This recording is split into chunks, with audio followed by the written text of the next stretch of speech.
Bonjour, petit tuto Archaos Grand Vigie 2.1.1 Extended.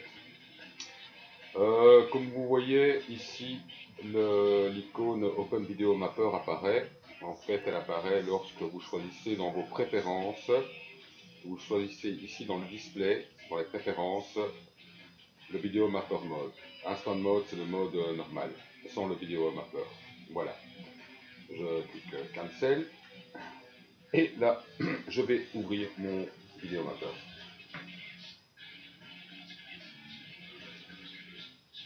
Ah, intéressant. Voici le Video Mapper. Et je vais bien sûr choisir comme source. J'aurais pu choisir le Blank, le test carte.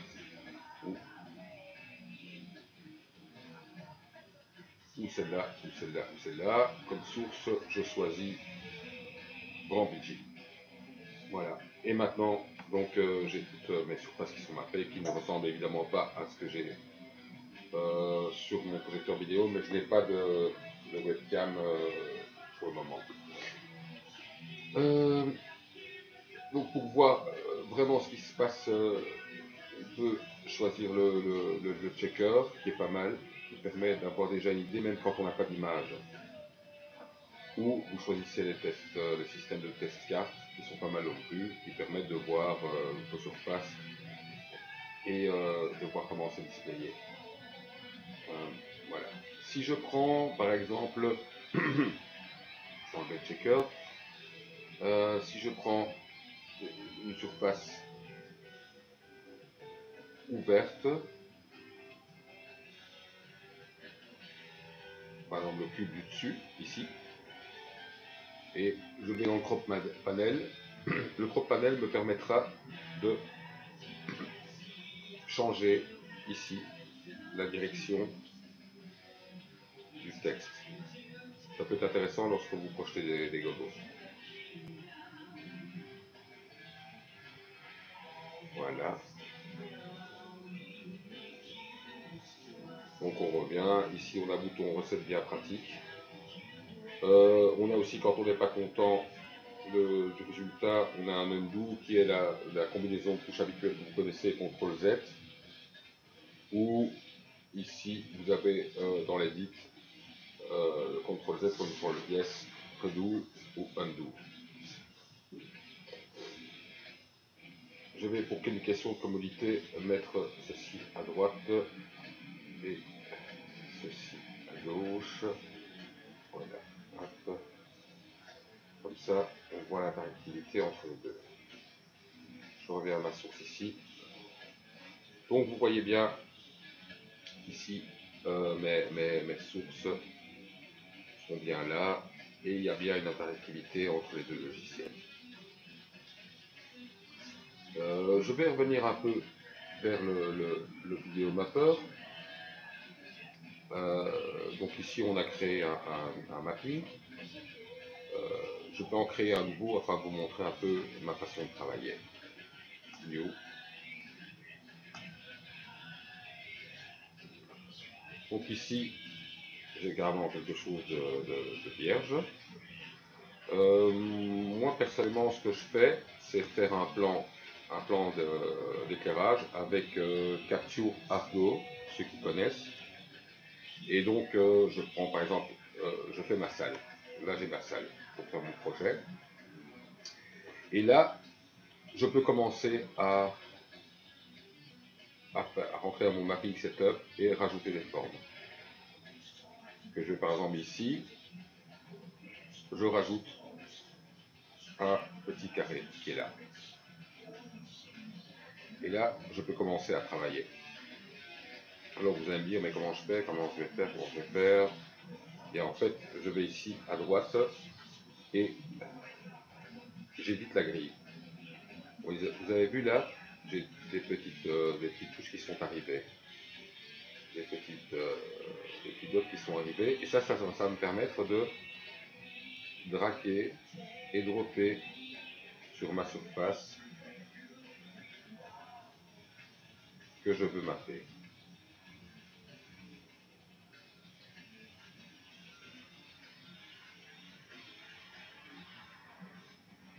Je peux évidemment, là, vous voyez, vite rajouter des abscisses et des ordonnées qui vont me permettre de coller exactement à mon décor. Vous voyez là, on a quelque chose de bien pratique.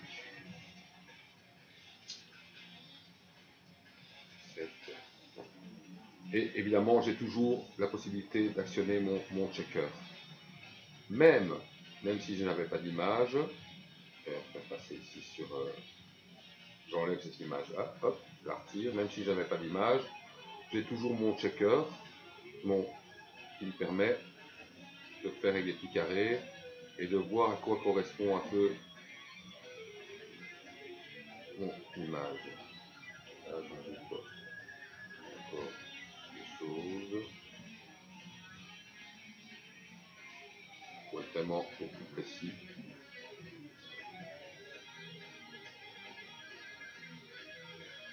Voilà. Ici, évidemment, je peux éditer ma grille et aussi enlever des abscisses et des ordonnées comme je veux. C'est vraiment très souple comme logiciel.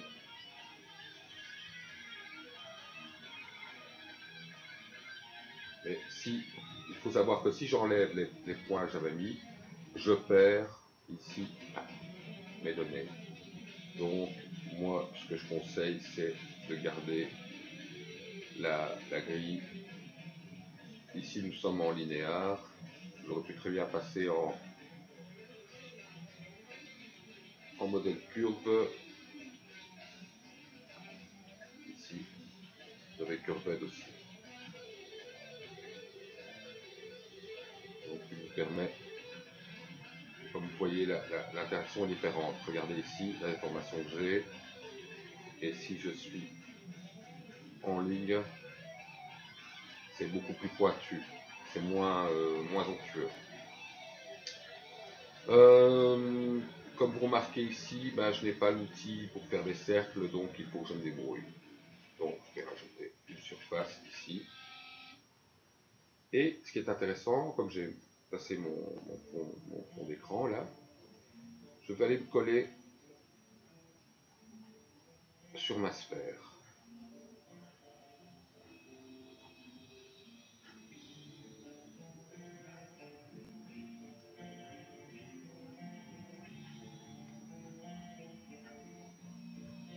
On ne la voit pas en transparence, mais elle est bien là derrière. Et à partir de là, je vais retirer cette image, parce qu'elle me gêne un peu. Là, je suis en transparence et je vois ma sphère derrière. Et là, je vais pouvoir commencer à travailler, à rajouter, éditer la grille, rajouter des abscisses, des abscisses. Pardon, j'étais un peu trop vite. Je vais pouvoir en retirer parce que je vais travailler d'une façon plus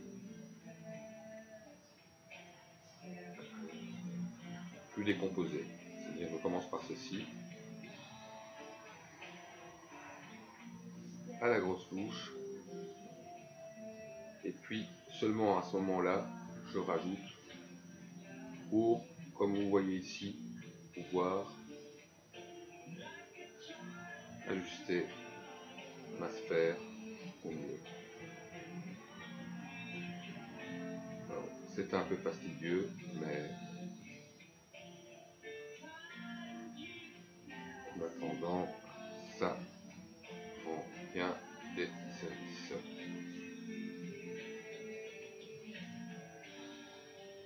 Bon, vous voyez, c'est un peu, si on peut être précis, on continue, mais je ne vais pas le faire, ça me prendra un peu trop de temps. Je vais ralentir la vidéo. Donc ici, donc vous voyez j'ai ma forme. J'ai créé ma sphère. Et donc tout ça, c'était valable pour la suite. On rajoutait. Je vais tirer ce visuel-là. Et celui-ci, je pense. Voilà. Et on continue. Donc là, on va voir quelque chose d'intéressant. Et donc ici, on a notre forme. Alors vous allez me dire, mais oui, mais qu'est-ce qui se passe ici? Ma surface 3, si je vais envoyer des images, je vais envoyer quelque chose de différent.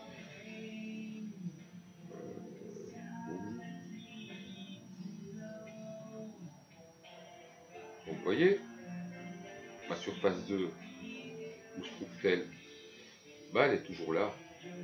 Si je choisis ma surface 3, je clique droit, Bring Surface Forward, ça veut dire porter la surface à l'arrière.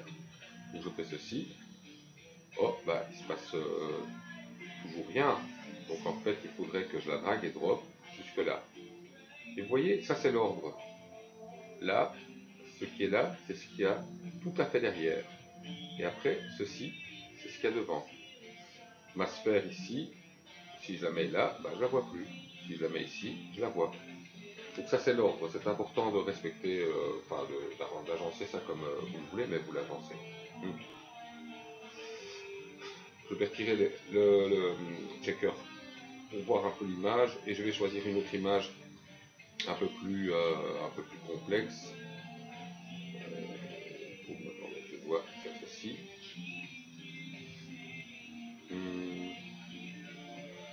Avec, mettons, un personnage qu'on a ici, que je vais figer. Je vais attendre qu'il apparaisse. Voilà.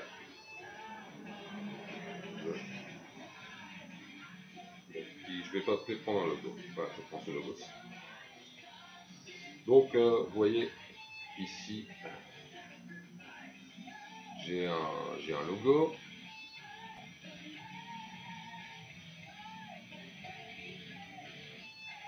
Et j'aimerais bien que ma fenêtre apparaisse. Donc ça c'est Windows. C'est pas très pratique des fois. Je vais plutôt la mettre sur la surface 3. Je vais mettre un peu partout. Donc ici, vous voyez, bon bah j'ai mon logo. Et là, ce qui est intéressant, c'est le crop panel. Pourquoi? Qu'est-ce qu'il va me permettre le crop panel? Ben, il va me permettre, il ne change pas mon mapping, mais il peut permettre de tourner, de le roter, de rotationner.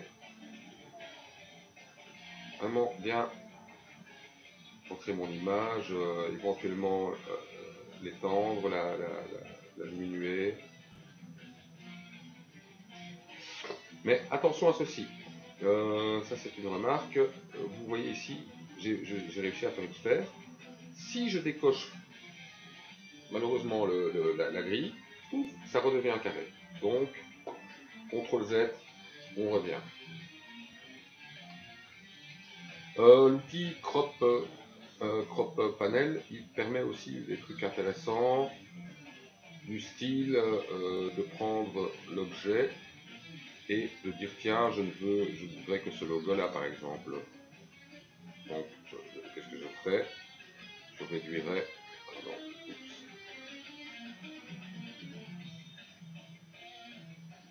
je réduirais, pardon, l'objet, et voilà, et j'aurais que cette partie là de l'image.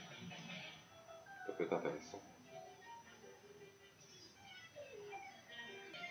Ah oui, ben évidemment, dans vos sources, vous pouvez soit choisir Grand Vigie ou ce que vous voulez quelque part. Donc des Mirror Chaos qui sont des fois bien pratiques pour travailler.